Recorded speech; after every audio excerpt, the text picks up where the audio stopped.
A day off work. Bill Walker works for an import-export company. Last Wednesday morning, Bill rang his office at 9 o'clock. His boss, Mr. Thompson, answered the phone. Hello, Thompson here. Hello, this is Bill Walker. Oh, hello, Bill. I'm afraid I can't come to work today, Mr. Thompson. Oh, what's the problem? I've got a very sore throat. Yes, you sound ill on the phone. Yes, I'll stay in bed today, but I'll be able to come tomorrow. Oh, that's all right, Bill. Stay in bed until you feel well enough to work. Thank you, Mr. Thompson.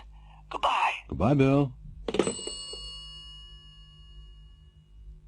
Mr. Thompson liked Bill very much. At 12:30 he got into his car, drove to a shop and bought some fruit for him. He went to Bill's flat and rang the doorbell. Bill's wife, Susan, answered the door.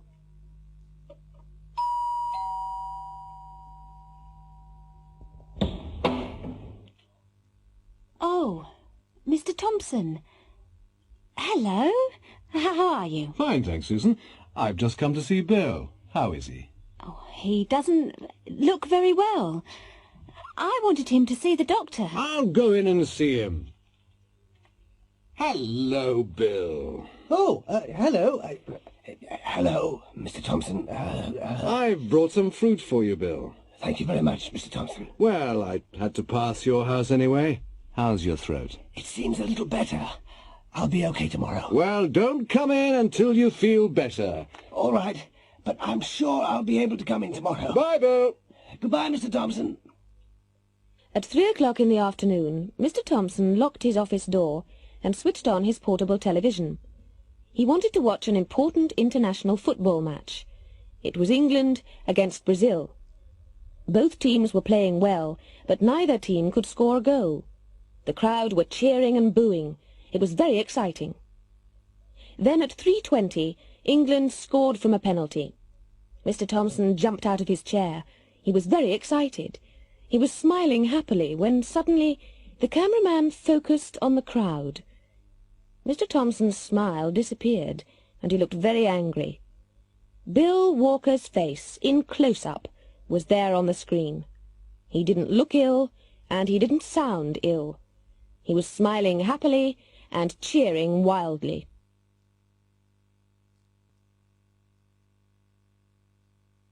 Applying for a job. Come in, come in.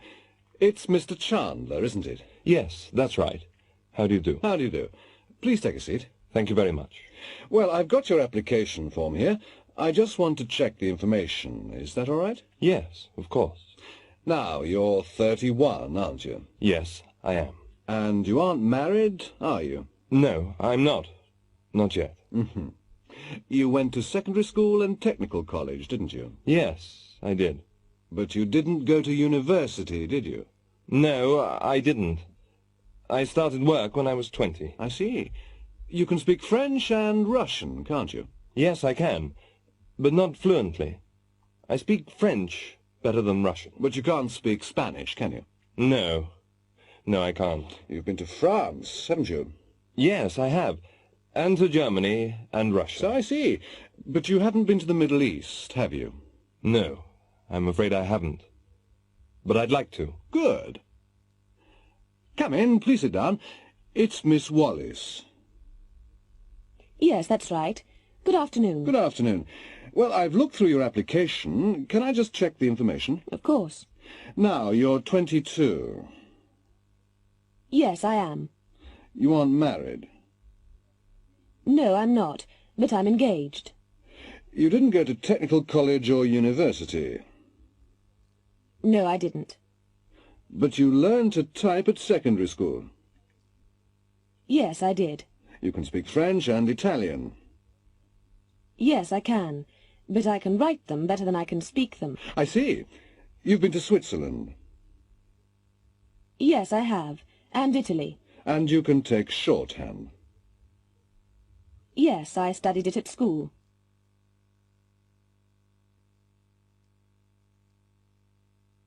Four disasters.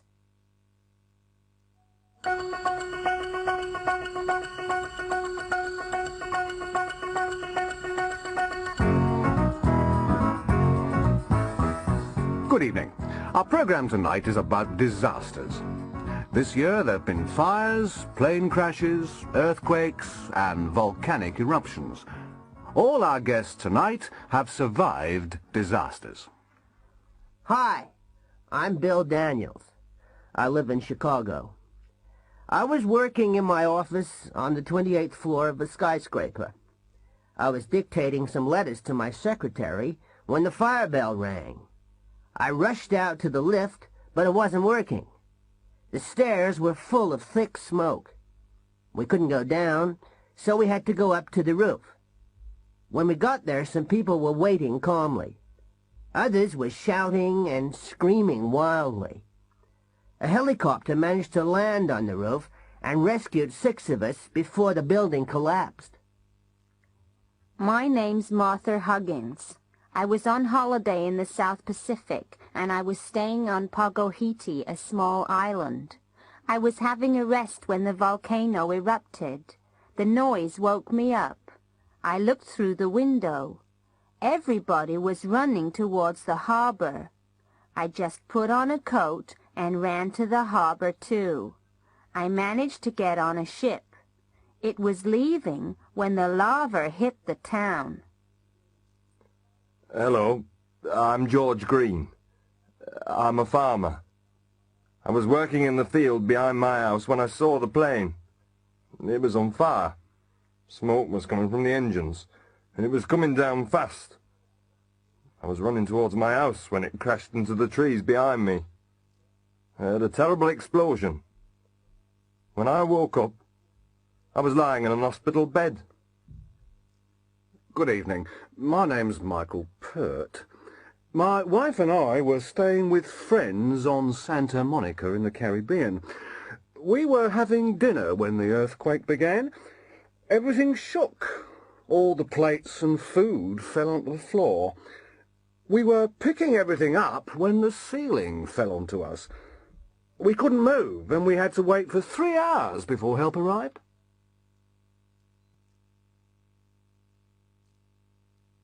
Travelling by air.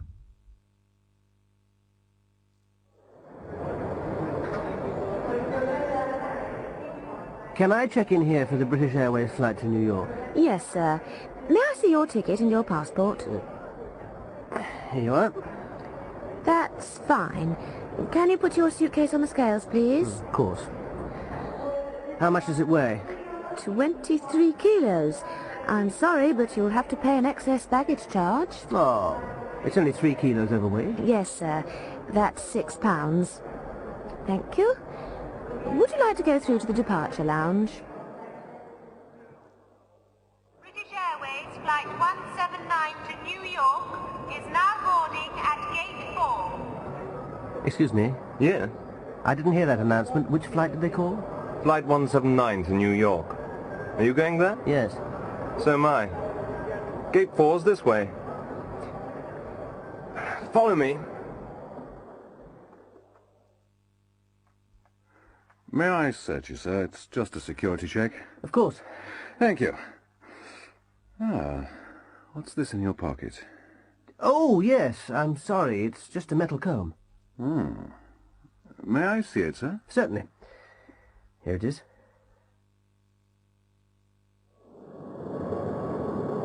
Good afternoon, ladies and gentlemen. Captain Gibson and his crew welcome you aboard British Airways Flight 179 to New York. We're now flying at a height of 30,000 feet. Our speed is approximately 600 miles an hour. We'll land in New York in 5.5 hours. The temperature in New York is now -3 degrees centigrade. In a few minutes you'll be able to see the Irish coast. Our stewards and stewardesses will serve lunch in half an hour.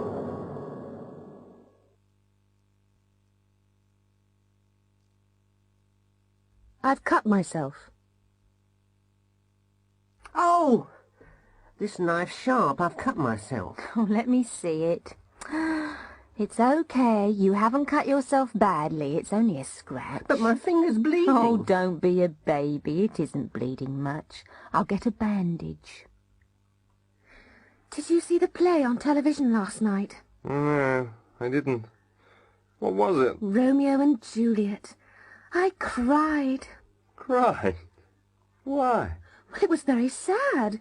At the end, Romeo killed himself and then Juliet killed herself. Sounds silly to me. Why did they kill themselves? For love. They were silly, weren't they? Now, my guests tonight are the two rock musicians, Dean and Darren Osborne. Hello. Now, you both play the guitar very well. Did anyone teach you? No, we just bought some guitars and we taught ourselves. I see. Sorry I'm late. Oh, that's all right, Mrs. Green. It was our first wedding anniversary yesterday. Oh, congratulations. Thank you. We went to that new restaurant in the high street. Did you enjoy yourselves? Oh, yes, we had a very good time. We had 2 bottles of champagne. Have you seen my new electric cooker? No, I haven't. Oh, it's wonderful. It's got an automatic timer. It can switch itself on and off.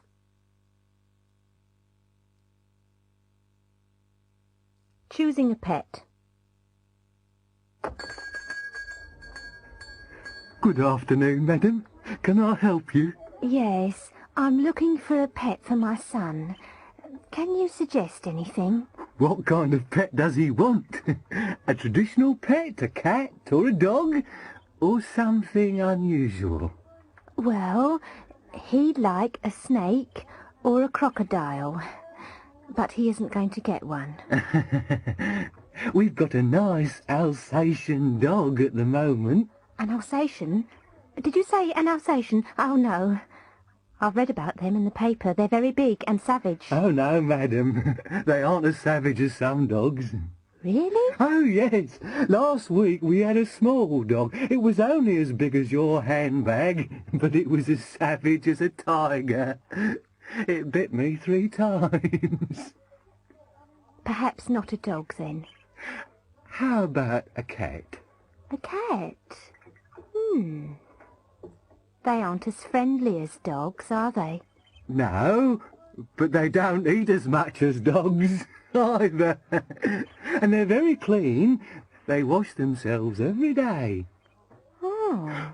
Or how about a bird? A parrot or a budgie? We've got both. Which do you recommend? Well, budgies aren't as easy to train and they never speak as well as parrots. Yes, but budgies don't need as much space as parrots, do they? That's true. Budgies are very popular because they're so easy to keep. Yes, but they're a bit noisy, aren't they? I want a quiet pet. A quiet pet? Well, how about a goldfish? There's nothing as quiet as a goldfish.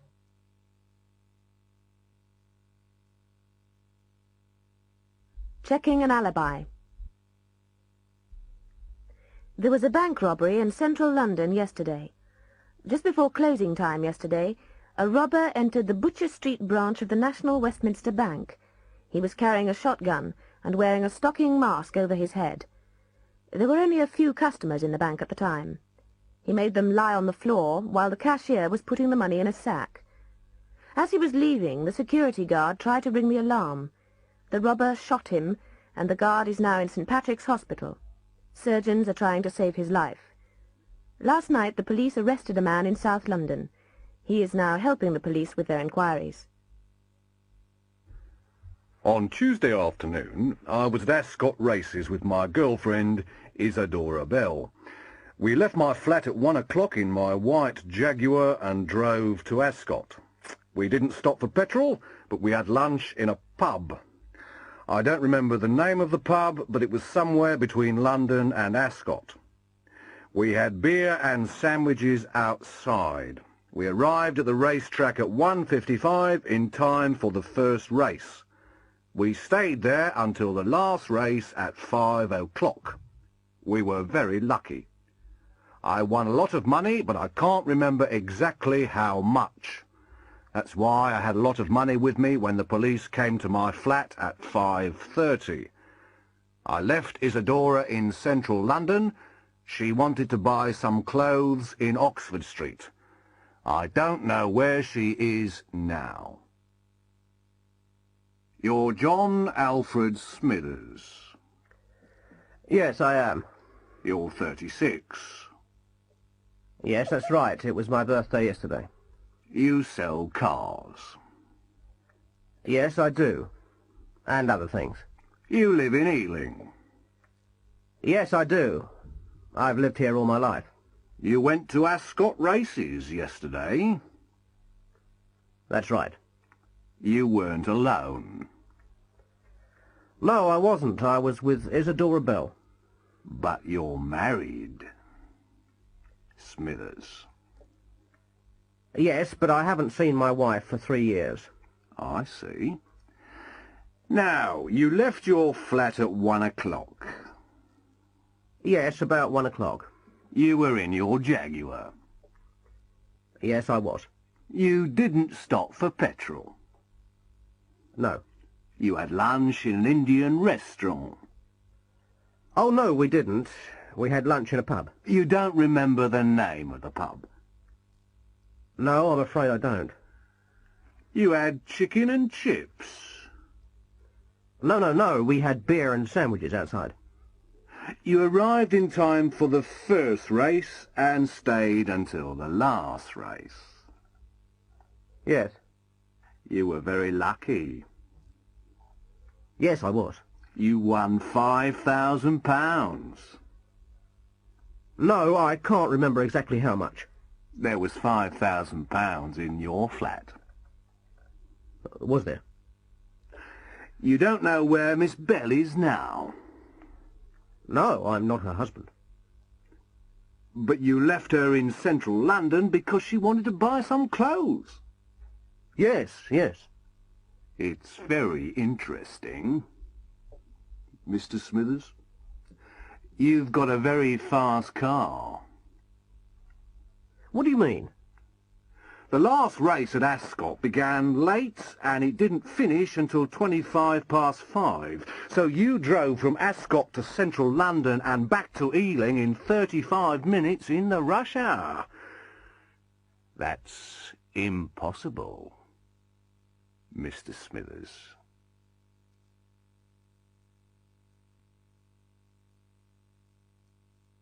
Dinner with friends.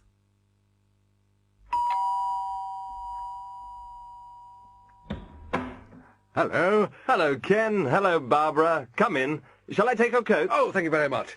What a lovely house. I'm glad you like it. Dinner's nearly ready. Where's Anna? Oh, she's in the kitchen. She'll be here in a minute. Just going to the dining room. How about a drink before dinner? That's a nice idea. Here we are. Ah. Dinner's ready.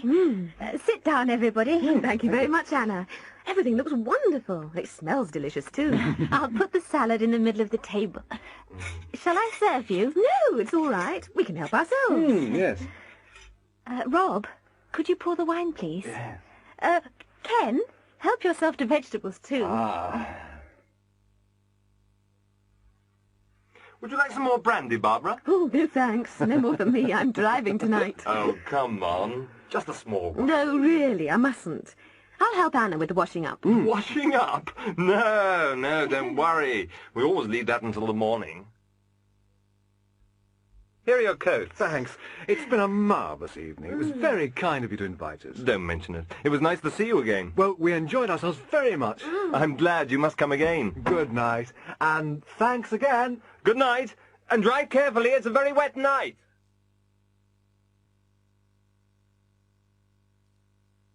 The bad boy of British football. Stanley Walsh, the Eastfield United football star, is in the news again. Yesterday he didn't arrive for a training session. Last night Brian Huff, Eastfield's manager, was very angry. Stanley has had a lot of arguments with Huff. Huff spoke to our reporter last night. Where is Stanley, Mr. Huff? We don't know. When did you last see him? We spoke to each other 5 days ago. I haven't seen him since then. How angry are you? Very. This is the end. Stanley Walsh won't play for us again. But Stanley's the best player in England, isn't he? Did he give a reason? No, he didn't. Has Stanley got any personal problems, Mr. Huff? I don't know, but he's a very selfish man. He only thinks about himself. Our reporter later spoke to Mrs. Lucy Walsh in her £50,000 apartment. Where is Stanley, Mrs. Walsh? I don't know, and I don't care. When did you last see him? We haven't seen each other for 2 weeks. Have you spoken to each other? Or written to each other recently? No, we never want to see each other again. But why, Mrs. Walsh? Ask Stanley. Our reporter found Stanley at his villa in Spain. He was with Inga Carlson, the Swedish actress. He seemed very happy. How long have you known each other, Stanley? We met each other in a disco 3 weeks ago. It was love at first sight. But what about your football? Oh, football can wait. Inga's the most important thing in my life. We love each other very much and we understand each other. And your wife, Stanley? What about your wife? Oh, that finished a long time ago. What happened?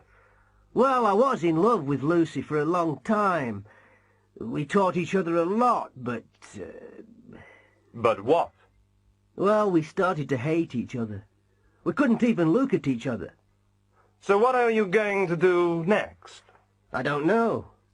Ask Inga.